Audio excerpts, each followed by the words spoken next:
বাংলাদেশের এই ন্যায় বিচার নিশ্চিত করবার জায়গাতে একটা ফরেন পলিসি ইস্যু আছে। আমাদের গত রেজিমের অনেক বন্ধু রাষ্ট্র আছে, তারা হয়তো চাইবে না যে এই ন্যায্য বিচার প্রক্রিয়াটা, জাস্টিস এন্ড অ্যাকাউন্টেবিলিটি প্রসেসটা চলুক। তো সেক্ষেত্রে আমরা মনে করছি যে জাতিসংঘ সহ যে অন্যান্য স্টেক হোল্ডার আছে, তাদেরকে অন বোর্ড নিয়ে এটা এনশিওর করা দরকার যে এটা বাংলাদেশের স্বার্থে, আমাদের প্রতিবেশীদের স্বার্থে এবং আমাদের বন্ধু যারা অংশীজন আছেন সবার স্বার্থেই এখানে একটা ন্যায় হওয়া উচিত। এই মিটিং এর অংশ হিসাবে জাতিসংঘ থেকে যে টেকনিক্যাল অ্যাসিস্ট্যান্স টিম আসছে, এটা হচ্ছে একটা তদন্ত পূর্ব টিম, যে তারা বুঝতে আসছে যে বাংলাদেশে জুলাই আগস্টে কি হয়েছে এবং সেক্ষেত্রে তাদের কি করবার আছে, কি কি সাহায্য সহযোগিতা করবার আছে। এই টিমের এখতিয়ার হচ্ছে পুরোটা মানবাধিকার লঙ্ঘন, তাদের কোনো রাজনৈতিক ম্যান্ডেট নাই, পুরোটা হচ্ছে মানবাধিকার লঙ্ঘন। তারা বোঝার চেষ্টা করছে রাজনৈতিক দলগুলোর সাথে বসে যে জুলাই আগস্টে আসলে কি হয়েছে। আমরা যেটা বলার চেষ্টা করেছি আমাদের পক্ষ থেকে, যে জুলাই আগস্টে যে গণহত্যা হয়েছে বাংলাদেশে, এই গণহত্যার পরবর্তী অংশ হিসাবে যে বিচারটা হওয়া দরকার, এই বিচারটা ন্যায্যতার ভিত্তিতে হওয়া দরকার। যেই প্রতিশোধ, মিথ্যা মামলার নামে হয়রানি করবার যে কালচার আমরা দেখেছি, সেখান থেকে উঠে আসা দরকার। সেটার অংশ হিসাবে এবি পার্টির পক্ষ থেকে আমরা 3টা প্রস্তাব দিয়েছি।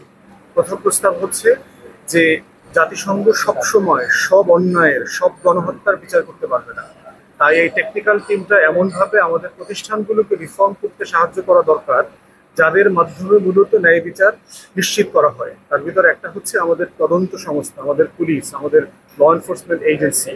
তো এই গণহত্যার তদন্ত করবার ক্ষেত্রে সাহায্য করবার পাশাপাশি তাদেরকে একটা রিফর্ম করে এমন জায়গায় নেওয়া দরকার যে গত 16 বছর এবং আগামী সময়গুলোতে প্রত্যেকটা গণহত্যা এবং মানবতা বিরোধী অপরাধের যে ঘটনাগুলো ঘটবে, সেগুলো যেন তারা প্রফেশনালি, পেশাদারিত্বের সাথে তদন্ত করতে পারেন। দ্বিতীয় বিষয় আমাদের পক্ষ থেকে আমরা বলেছি, সেটা হচ্ছে যে ট্রায়াল, বিচার প্রক্রিয়া। আপনারা জানেন ইতিমধ্যে আমাদের দেশে একটা ইন্টারন্যাশনাল ক্রাইমস ট্রাইব্যুনাল আছে, যেখানে গণহত্যা, মানবতা বিরোধী অপরাধ, মানবাধিকার লঙ্ঘনের বিচার এর আগে হয়েছে, কিন্তু খুব প্রশ্নবিদ্ধভাবে হয়েছে।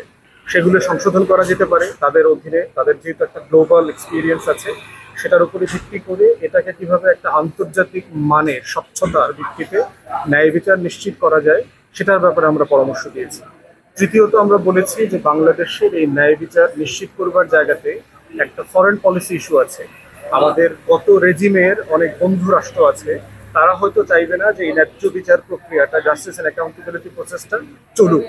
তো সেক্ষেত্রে আমরা মনে করছি যে জাতিসংঘ সহ যে অন্যান্য স্টেক হোল্ডার আছে, তাদেরকে অন বোর্ড নিয়ে এটা এনশিওর করা দরকার যে এটা বাংলাদেশের স্বার্থে, আমাদের প্রতিবেশীদের স্বার্থে এবং আমাদের বন্ধু যারা অংশীজন আছেন সবার স্বার্থেই এখানে একটা ন্যায় বিচার হওয়া উচিত, যেটা যেন তারা সাহায্য করেন এবং এটা তারা অন বোর্ড রাখে।